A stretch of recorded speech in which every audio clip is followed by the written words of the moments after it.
I don't want to like sugarcoat it or make it into something that it's not. Like, failure is failure, and it's awesome.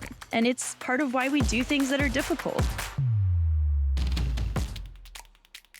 Hey y'all, I'm Ryan Devlin, and welcome to the Struggle Climbing Show, where I talk with elite climbers about their struggles and breakthroughs in training, nutrition, tactics, and mental game, and also what they're passionate about beyond the fight with gravity.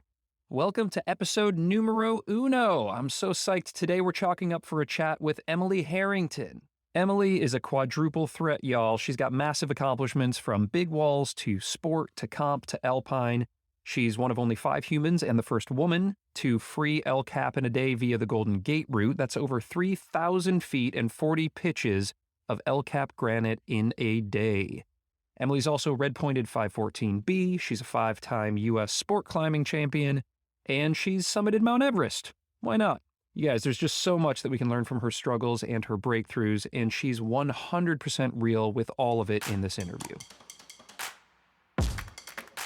I'm so psyched to share that we are supported by PhysiVantage, the official climbing nutrition sponsor of the Struggle Climbing Show. Y'all, I've been using PhysiVantage for a year now, and this stuff is just truly the best of the best if you want to level up your training and performance, and of course you do. Does it work? Well, in the past year, I pushed my personal sport grade from 11B to 12C. It's a pretty big jump, and heck yeah, I credit PhysiVantage in helping me to get there. I use their revolutionary supercharged collagen every day to keep my fingers strong and healthy. I just mix it in with my tea in the morning. Tastes awesome. And I also love Endurex, which helps to support my endurance on those long, pumpy routes at the red that I love so much. This stuff just works. Swing on over to PhysiVantage.com to learn more about their 8 innovative products to support your training and your performance. Hit the link in the show notes or use checkout code STRUGGLE15 to save 15% off any full-price nutrition order. Just try it, you guys. I'm telling you, I cannot say enough about PhysiVantage. It is truly the best. I'm really proud to say that the Struggle Climbing Show is carbon neutral thanks to a partnership with the Honnold Foundation, whose mission is to promote solar energy for a more equitable world. Swing on over to honnoldfoundation.org and consider setting up a monthly donation, like I did. It feels good. Just offset your carbon footprint, just like that. And while you're there, you can learn about the awesome projects they're supporting, such as powering the mission of our friends over at Memphis Rocks, a nonprofit climbing and community center in Soulsville, Tennessee. Now, just a quick note, we do touch on eating disorders for a little bit in the nutrition section with Emily, so if that's something that's challenging for you, then you can feel free to just skip right past that into the next chapter. Lastly, y'all, after my chat with Emily, stick around for a couple minutes to learn how you can score some swag from the show. All right, let's get ready to tie in for this fantastic chat with Emily Harrington.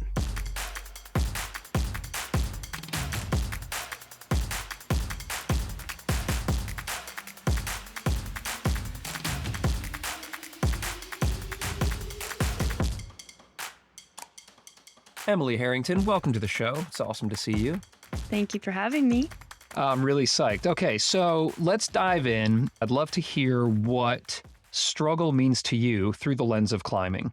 I mean, I would say struggle is kind of a huge part of the definition of climbing. I don't think climbing would exist, or I don't think people would do it if there wasn't struggle involved. It's supposed to be hard. There's supposed to be failure. It's a sport where you're fighting gravity. So it's essentially defined by struggle. I like to be in a phase of struggle, I think. For me, that's when I'm most comfortable in a way, is when I have these really audacious things that I'm trying and these big goals, and gives me something to focus on. It gives me somewhat of a purpose. And I think that's always what climbing has done for me, is given me a purpose and given me hard things to focus on and big goals.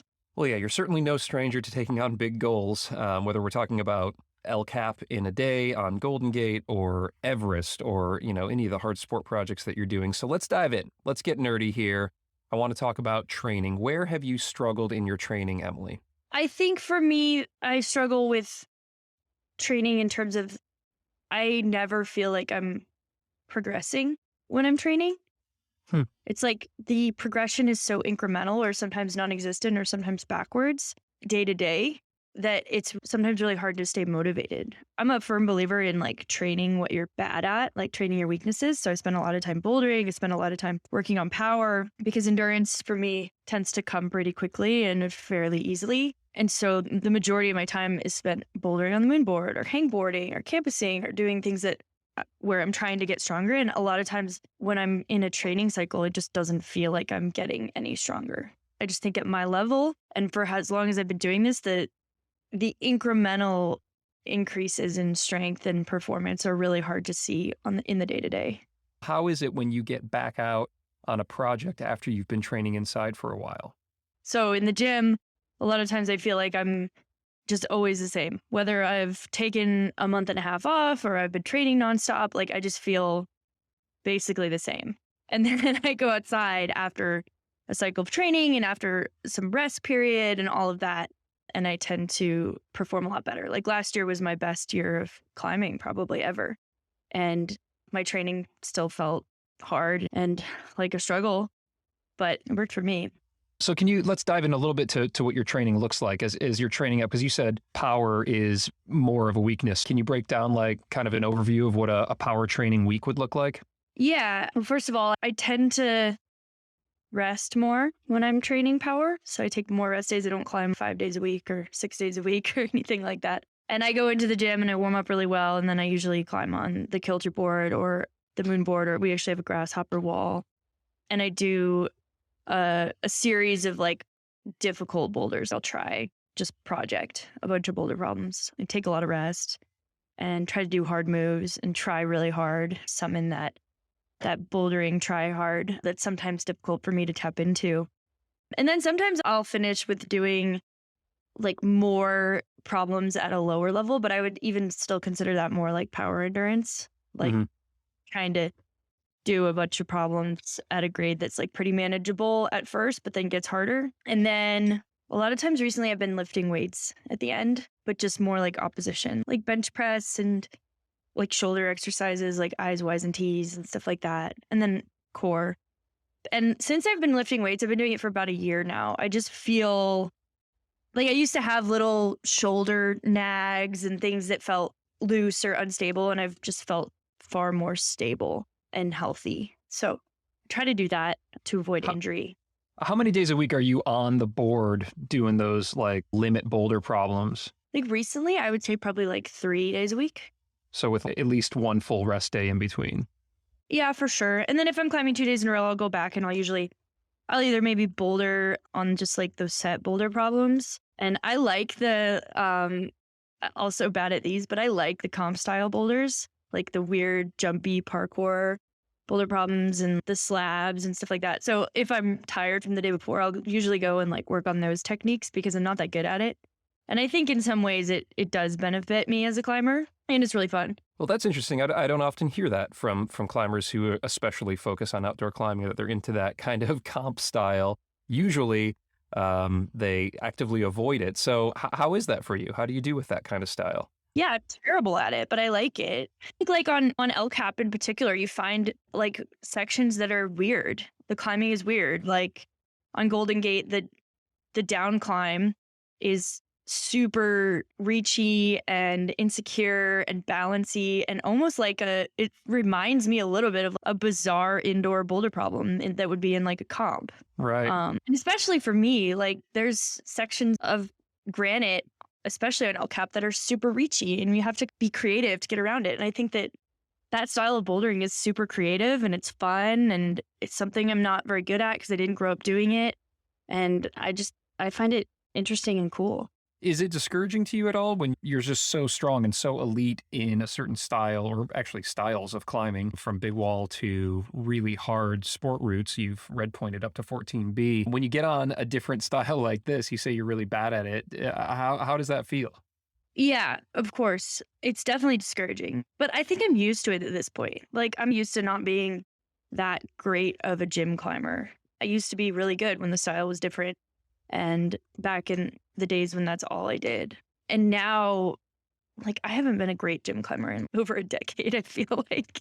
And so I'm just used to it. I'm used to like getting burned off by like the junior team kids. I'm used to just like not feeling that strong there. I'm used to my days of feeling strong at the gym being like entirely mediocre for most other professional climbers who might specialize in bouldering or whatever that may be. And also I went through a phase of breaking into trad climbing and big wall free climbing and also being really bad at that. So I think I've just gotten really good at being bad at things and knowing that it doesn't necessarily define me as a climber because I also know what I'm good at. And I know that working on the things that I'm bad at will make me better at the things that I'm good at. Yeah, I love that. Train your weaknesses, project to your strengths, and just have a whole bunch of fun while you're at it. That's great. All right, let's shift gears now here, Emily, and let's talk about nutrition for a little bit. And I'd specifically like to talk about how you've been very public about struggling with disordered eating when you were younger, and if that's something that you're willing to talk about here. Yeah. Yeah, happy to talk about it. I did struggle with it for a while, probably in my late teens, early 20s. And I mean, the reasons are obvious, right? Being lighter is hugely beneficial in the short term for climbing, and the results are really fast. You can feel them almost immediately. And it's easy to go down that path of just continuing to behave that way because you have a lot of positive reinforcement. But the thing that I think a lot of climbers learn through these experiences is that it's really not sustainable. Hmm. And it either results in injury or it results in just burnout from climbing. It just doesn't last long term. And that's what happened to me. Climbing was no longer fun. I was exhausted the whole time. I was tired. I couldn't find the motivation that I used to have. It was just every day was a struggle, and not in a good way. It was just hard to even want to go climbing, and it wasn't fun. And so it was really hard for me to get over that and grow out of it. I would say it took many years. And now I feel like I've found like the right approach, which is just more balanced. And obviously I think I'm more mature as well. Was this during your comp days? Yeah. It was during the competition days when I was doing really well and starting to climb outside. Like starting to climb hard routes outside. Like my first 514, I was definitely like in a place where I wasn't very healthy. Mm-hmm. And it took many years for me to prove to myself that I could still be that athlete and still perform at that level, but be healthier. So were there people in your life that helped you to recognize that you were on an unhealthy path, or how did you start to get through that phase? For me, it was hard because I felt really alone. I didn't really have that many people to look up to who had done it. Like the generation before me, they all did weird things with eating in order to perform well. And that's Mhm. what I saw. That's what I was exposed to from a really young age. I think one thing that really helped me was transitioning to other styles of climbing, being exposed to things outside of just like competitions and pushing my grades. I started learning how to ice climb. I went to Nepal and went to the Himalaya and saw the big mountains and started to experience altitude and climbed Everest when I was 25 and realized that you literally can't climb a mountain if you don't feel yourself properly. So I think being exposed to those different disciplines and exposed to the adventure side of climbing, it gave it a slightly different meaning to me. And it helped me get through that phase. Thank you for sharing that. Thank you for just opening up. I think it's something that, unfortunately, a lot of climbers wrestle with at some point in time in their career, though it seems to be getting a little bit better. And I think because people like yourself are speaking out. So thank you. And now you have obviously a much healthier relationship with diet, with nutrition. How do you fuel yourself now? What does that look like? I would say that my diet is like really normal. I eat healthy. We eat like real food. We eat real meals. And I hate more than anything like bonking when I'm out doing something. Like, I think it's the worst feeling ever, just feeling hungry and low energy and not being able to think clearly or perform well. So, yeah, we eat everything, but I try to eat healthy. And I love making food and sharing food and eating meals. I think it's such a huge part of the enjoyment of life.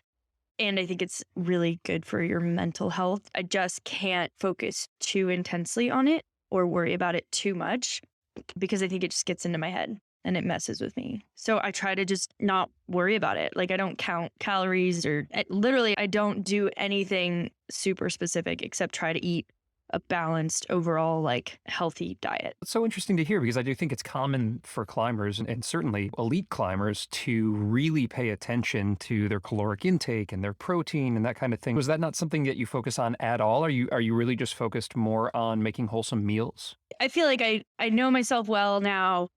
I know, like, in general, what to eat and how much to eat. And I think that worrying about the minute details only causes stress. Yeah. So I really don't worry about it that much. If I'm going on a trip and there's not going to be vegetables or something, then I might bring like that athletic green stuff or some protein powder, whatever. But I don't count anything. I don't worry about anything. I'm just like normal. Well, that's a refreshing perspective. I like that. Just a follow-up question on that. When you're doing these massive in-a-day pushes or when you're out on sieging a big wall, how do you keep from bonking? Yeah, so that one's interesting because people like Alex and Jordan actually have told me, like, you have to bring real food up there, bring a sandwich or bring a burrito or whatever. And I actually brought a burrito on the day I climbed Golden Gate in a day, and I never ate it because I just get like I have too many nerves, I think. So I just try to fuel about every hour or every 2 pitches or something like that. Mhm. And for me, it's more like snacking. And it's literally anything that I can keep down, anything that tastes halfway good, anything that like I'm craving is what I'll have. I'll have like gummy bears or Cheetos or like nuts or whatever, but just like a little bit at a time. I never ate like a full meal up there. I think of it more like if you've ever done like an ultra marathon or something, like ultra runners don't eat healthy on the day of a race.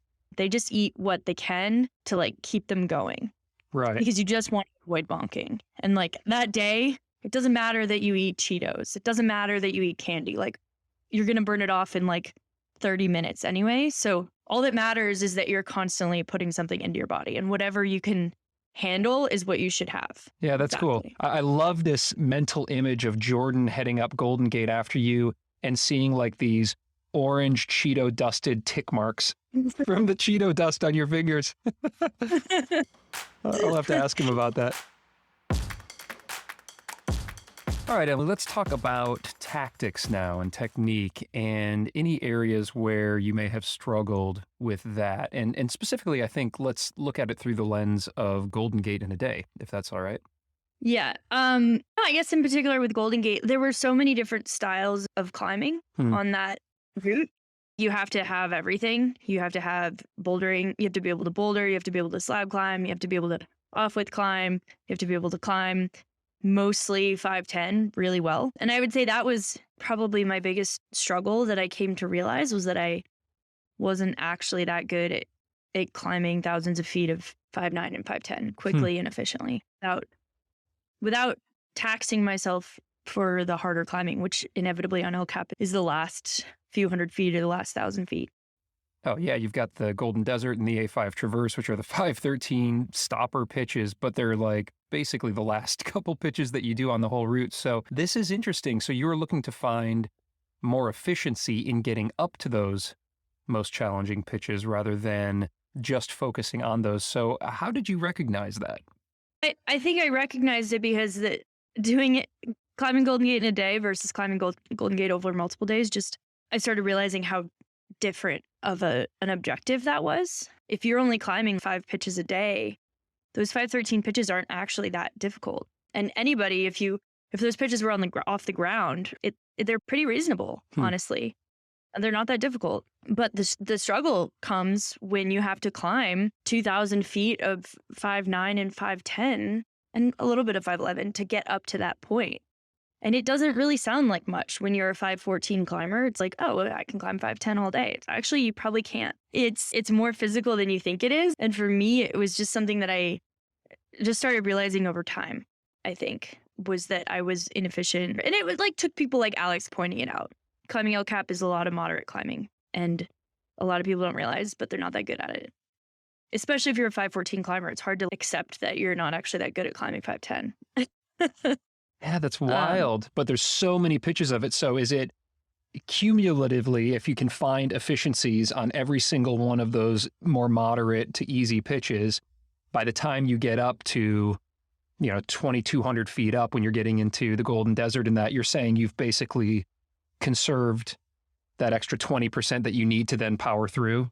Yep, exactly. Exactly. It's cumulatively, it just depletes your reserves if you're not relaxed, if you're moving too slow. The climbing's not um it's not like pedestrian. It's slippery and it's insecure a lot of places. You took a big fall off the free blast, right? Yeah, it's heads up. You have to be engaged and paying attention. And I don't know, like the Red River Gorge, for example, for me, like maybe it's because I grew up sport climbing, but like 5'9" and 5'10", even 5'11" at the Red River Gorge, you're just paddling up it. It just doesn't feel as engaging in a lot of ways as climbing on El Cap. It's not insecure. If you're climbing slab 5'10", it could still be insecure, right? Like you could pop. Yeah, totally. If you're not paying attention. So I think just practicing being in that space was really important for me, and also giving it the respect that it deserves. It's hard, I think, especially for climbers who've never been on El Cap. It's hard. It's easy to just brush it off and be like, oh, well, like it's mostly 5'10", so I climb 5'12" in the gym. I actually heard someone say that to me at the base of the free blast, and I was like, okay, good luck. Yeah, I love it. And you ultimately just blew through the bottom half or 2/3 of that climb. And Alex Honnold was belaying you for that part of the day. And then your husband, Adrian, came in to belay you from that point to the top. And so I'm curious tactically what the strategy was behind that. Yeah, there are multiple reasons, actually. It's crucial to have a good belayer for your day on trying to free El Cap in a day, because, it's not just like a belay on your sport climbing project where they just stand on the ground. Like they have to be moving up the wall with you. And so they have to be fast and they have to be efficient and they have to be competent. And Alex has him and Tommy essentially have developed like the fastest, most effective ways of moving on El Cap. And so for the moderate climbing, when you can both move fairly quickly, it was advantageous to have someone like Alex belay me. And so we were able to simulclimb, which is something that you can only do with two very competent people. We were able to simulclimb the free blast in, I think, 2 hours the time that I sent. We've done it. We did it together before in an hour and a half, which I realized was like maybe too fast for me, like maybe pushing it too much, my comfort level, because of the accident I had. But that saves so much time. It's just a massive amount of time that you save. And then for me, I think it was helpful to have Adrian switch and be my partner, because the climbing is much slower. It's a lot harder. I'm just pitching it out. It's more similar to sport climbing, like your partner's just belaying you and then they're jumaring and cleaning the pitch. So Adrian was completely capable of belaying that, but then emotionally he was also a better partner for me in that moment. We were going to go into the second night of climbing. It was going to be difficult. I was going to be struggling a lot emotionally, and he's my husband. So it's just a little bit better. In addition, like I think I came up with this idea with Alex because he's supported me on all of my attempts. And I think for him, doing 21 hours with somebody on El Cap, it's a lot to ask. I think he would do it. But when I came up with this idea of, Adrian should come down from the top and then he could support me for the really difficult part where it gets long. And I think the wheels in his brain were turning. He's like, oh yeah, I could just go down and have dinner with Sonny and that would be great. Right. So I think there were multiple reasons to do it that way. And then I think he ended up supporting Jordan as well on the free blast during his attempt, because it's just so easy for Alex to do that part. And it's so beneficial for the other climber. And then he can get out of there and not have to have these like epic long belay sessions on El Cap. Yeah, that's a win-win for sure. That's great. So anybody out there who's wanting to make a real go at Freerider or Golden Gate in a day, just have Alex support you through the free blast that he has completely dialed, and that'll be helpful. It is really valuable. Okay, last question on tactics here before we shift gears, and that's about how you were getting advice. You had mentioned to me that when you were working on Golden Gate in a day, you were getting a lot of advice from guys that wasn't maybe particularly applicable to you as a female climber. And so I'd just like to hear a little bit more about that. Yeah, I mean, I was getting a lot of advice on how to do things and which strategies to use. And I will say some of it was obviously very beneficial, but there were certain things that didn't really translate for me as like a small woman. trying to free climb on El Cap. And one like really good example is the Monster off width. That pitch is 100 feet of off width climbing where you're kind of wedging half your body and trying to ascend. And for so many years, I just thought I was really bad at it. And I don't think I'm the best at it, but I thought I was like the worst climber, the worst off width climber who had ever free climbed El Cap was like my perspective of myself. And I was confirmed by people. They were like, oh, you took 2.5 hours? Yeah, that's really slow. If you want to free climb El Cap in a day, you have to get faster. You have to do this, you have to do that. And a lot of the tactics and the techniques that were being told to me just didn't translate for me. Like every guy I talked to was like, you just have to heel toe and move up the wall. And that's how you do it. And you shouldn't even need a number 6, like all this stuff. Like it's so secure, like all this stuff. And it just didn't feel ever secure for me. My feet, ultimately, it came down to the fact that my feet were just too small to like span the off width. So I was completely unable to heel toe hook. And I was completely unable to use that beta because my feet were too small. But instead of finding an entirely different technique, I just started thinking about what they were doing and what I was doing and how it was different. And it ultimately came down to foot size.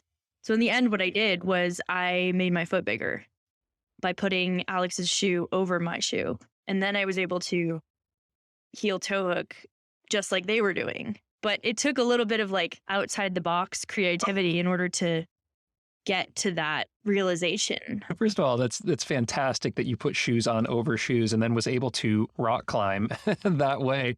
But what a creative solution. So did it end up going that much more efficiently or that much quicker once you had figured out that little trick beta? Yes. I was 2.5 hours was like my longest time. And that was the first time I climbed the Golden Gate back in 2015.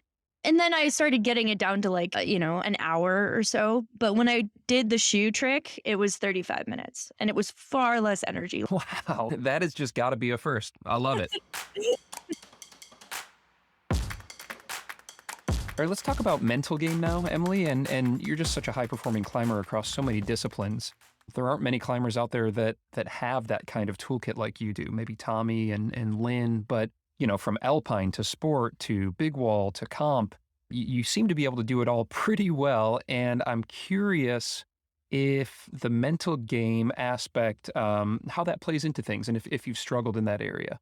I think that's one of the biggest struggles that I and probably many climbers have is the mental game, that ability to approach an objective, believe that you can do it, but not focus too much on the outcome, be accepting of the failures along the way, and also be accepting of maybe never being successful and dealing with things like fear and self-doubt. All of that is like the meat of a process when it comes to having an objective. I think for me, I struggle far less with the training and far less with the physical side of it because the mental side is it's such a roller coaster, honestly. And I think for me, it's become a space that I'm really comfortable with. Like I'm comfortable with that discomfort in a way.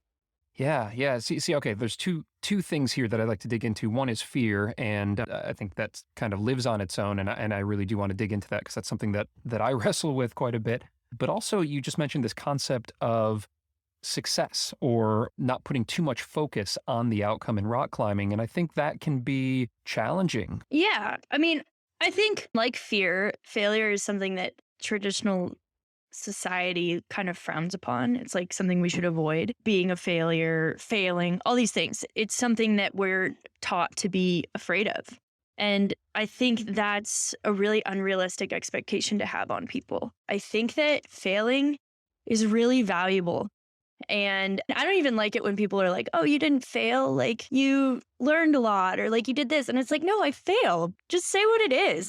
Let's just say it. Like I don't want to like sugarcoat it or make it into something that it's not. Like failure is failure and it's awesome. And it's part of why we do things that are difficult. And the more comfortable and accepting we become of failure, the easier it's going to be for us to try to do things that are hard. And it's also just a very human thing. Everybody fails. Everyone in the whole world fails. And that's great. That's awesome. That's what we should be doing. That's how we progress. That's how we grow. That's how we learn about ourselves. If we're just successful all the time, or if we just say we're successful all the time, I just feel like that's living in this weird fantasy land.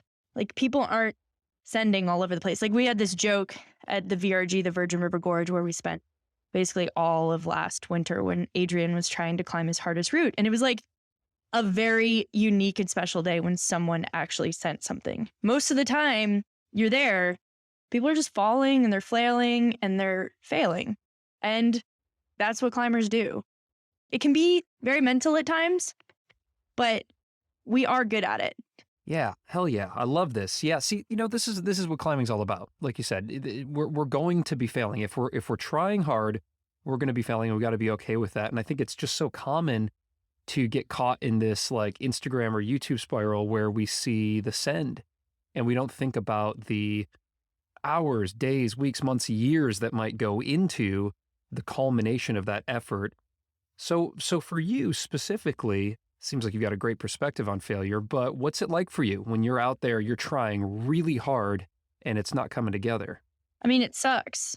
It's frustrating and it's like heartbreaking in a way. And it causes you to doubt yourself and it causes you to throw little temper tantrums and say things that you don't mean about yourself and feel things that aren't necessarily true. And I would be lying if I had some miracle remedy to all of that, but I don't. Like, it's just hard.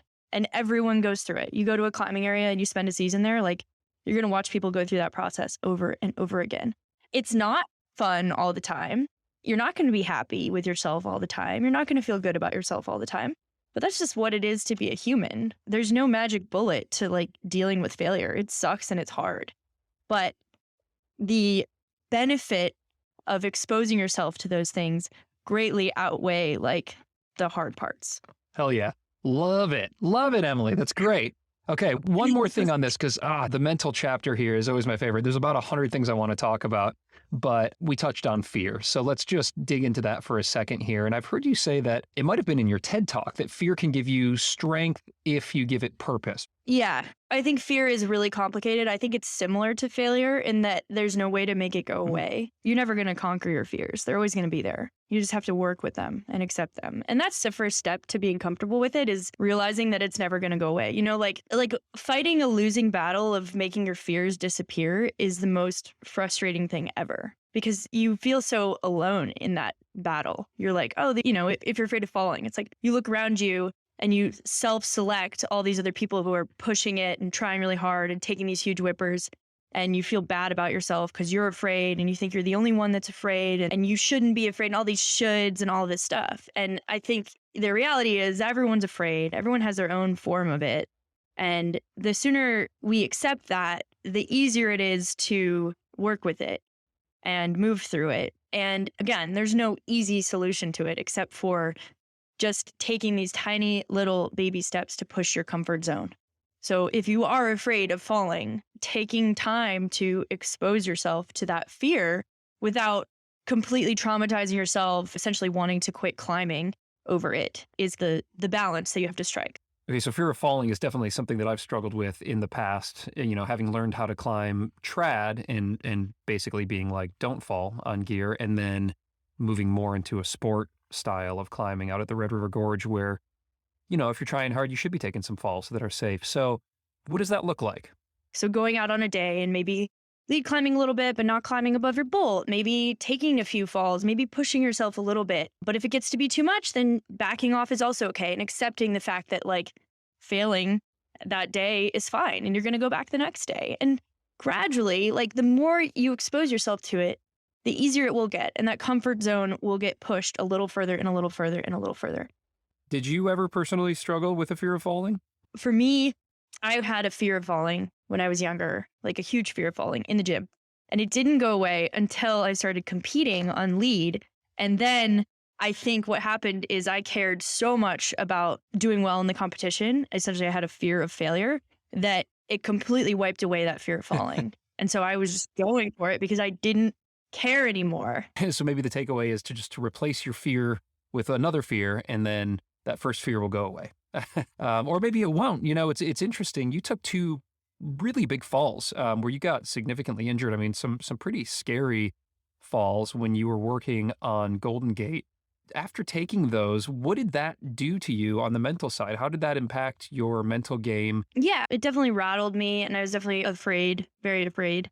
to go back up there, to climb again, to confront those sections again, to even confront the objective again. But I think for me, it was really easy to logically think my way out of that fear. Because for example, the first fall was essentially my fault. It was totally within my control. I didn't place enough gear. I was moving too fast. I wasn't thinking about the fact that my feet were numb. And I fell 50 feet because I didn't have any gear in. And so I thought about that and I was like, okay, how can I prevent that next time? It wasn't like rock fall or something out of control happened that was it was completely within my control. So it was like, okay, next time, like I said, Alex and I have climbed the free blast together in an hour and a half. When I sent the route, I climbed it in 2 hours because I was like, I need to slow down. I need to place more gear. I want to stop at these certain sections and I want to have more protection. And so that's what I did. And so for me, there was a really rational way to think about it. Yeah, the rational thought's super important, right? Because there are all kinds of fear. There's rational fear, where you could take a ground fall or hit a ledge or something like that, or you don't want to test a piece of gear. And then there's certainly irrational fears, like, more in my game where I'm climbing at the red, and if I'm on an overhung route and it's glue and bolts and I'm 30 feet up and, I'm afraid to take a fall a few feet past a bolt, then, I should be able to rationalize that away and say, no, this is totally safe. Yeah. And that rationalization is practice, right? Like I did spend time at the Red River Gorge afraid of falling onto glue and bolts and had to figure out how to rationalize that fear and get through it. And so, extrapolating those experiences that are decades worth of experience and then applying it to this like much more extreme situation, I was able to do that. And I think, again, no easy solution. It's taken me 25 years to get to that point to be able to do that. All right, Emily, let's talk about things that you're passionate about now beyond the fight with gravity.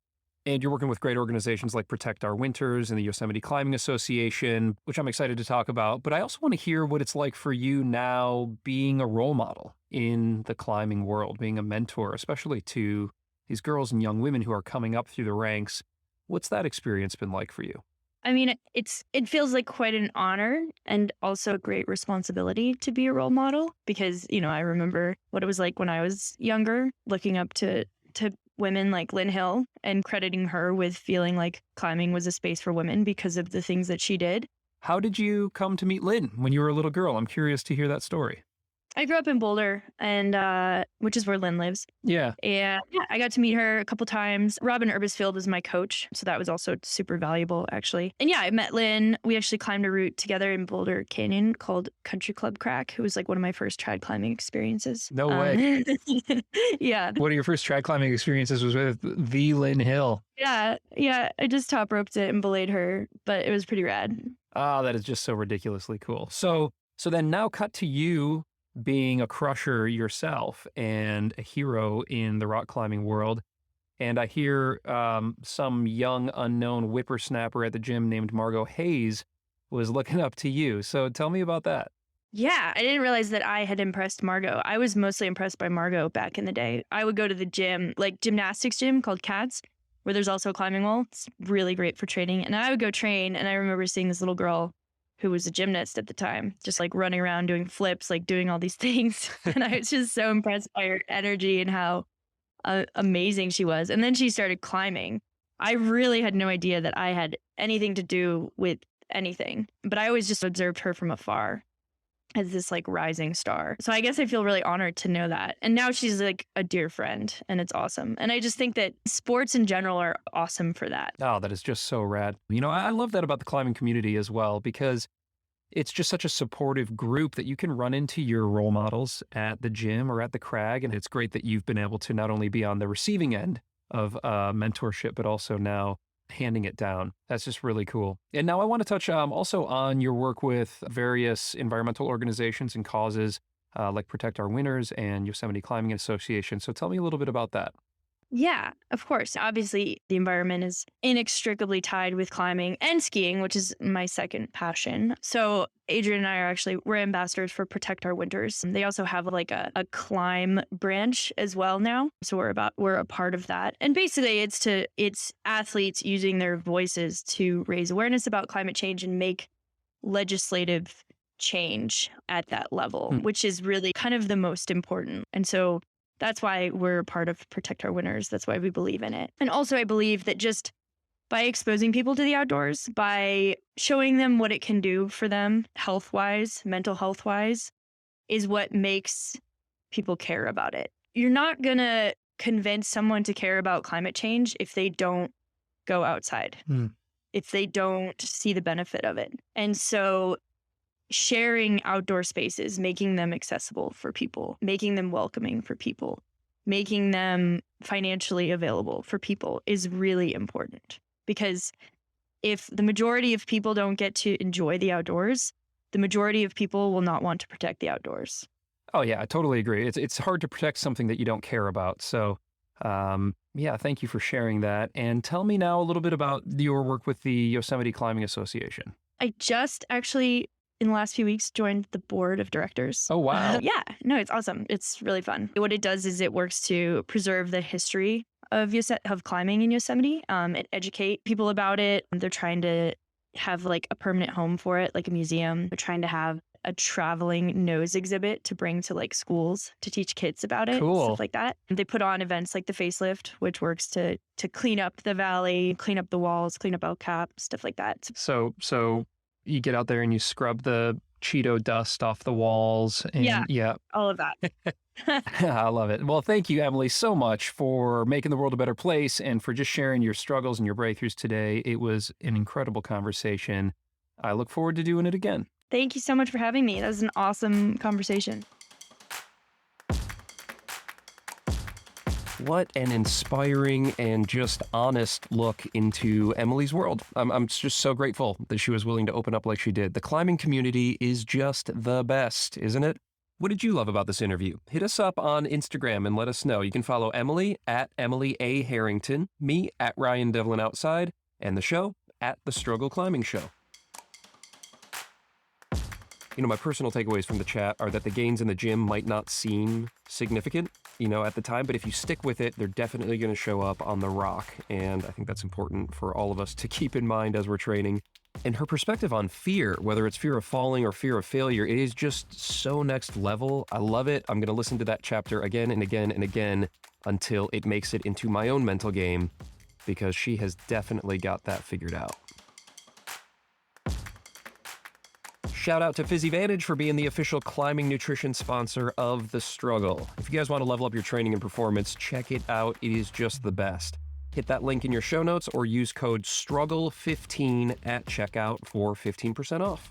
You can also find all their awesome products at select gyms in the US, or if you're in Europe, check out the Epic TV online shop. And I'd also like to give a little shout out to the climbers and friends who have helped to make this show possible. Joel Wofford, Emily Holland, Eric Hurst, and Stephen Dimmitt. Thank you guys so much for giving me the help, the support, and the confidence to take the leap with this little idea. All right, that clips the anchors on this episode. Now, before I go, how about some swag? If you'd like to support the show and the climbers who are making it, you can pop by patreon.com/thestruggleclimbing-show to sign up for the only tier that we have, Send Train. Who wouldn't want to be on the Send Train, right? For $7 a month, you'll join the community. Awesome. Thank you so much. And you'll also get yourself a limited edition travel mug /can koozie, which is only available to guests of the show and the patrons who support it. Now, if you can't support as a patron right now, it's all good. Don't worry about it. How about a free sticker? We're working really hard on this show, and getting ratings and reviews on Apple Podcasts especially, but anywhere you listen to your podcast, is just so incredibly helpful. So leave a quick review, take a snap of it, and post it on Instagram, tagging at The Struggle Climbing Show so we can find you, and we will send you a free sticker. Slap it on your Nalgene, your stick clip, your van, or your forehead, or wherever you put stickers, so that everyone knows that you love the struggle and the struggle loves you. All right, thank you so much. Let's climb hard and do good things in the world.